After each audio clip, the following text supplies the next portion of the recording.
urgent untuk dibangun segera. Ini saya dengar bahwa salah satu perencanaan kabupaten ini adalah pembangunan rumah sakit tahap regional, dan ini adalah sejalan dengan program prioritas provinsi kita untuk membangun rumah sakit regional. Dengan begini tentu sangat cermat Bapak Bupati, Wakil Bupati di dalam melihat peluang bahwa salah satu visi misi andalan Gubernur Wakil Gubernur adalah pembangunan rumah sakit regional. Tentu kami provinsi tidak memiliki wilayah langsung dengan masyarakat desa, RT RW, akses kecuali harus melewati pemerintah Pemda.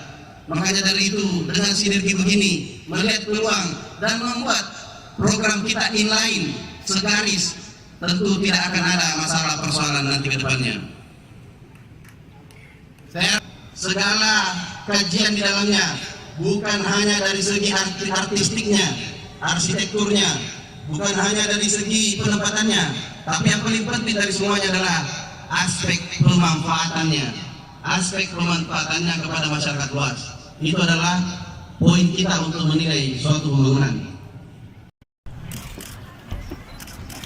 Selanjutnya penandatanganan prasasti sebagai tanda diresmikannya proyek pembangunan fisik tahun anggaran 2018 dengan total anggaran 375.223.795.570 rupiah.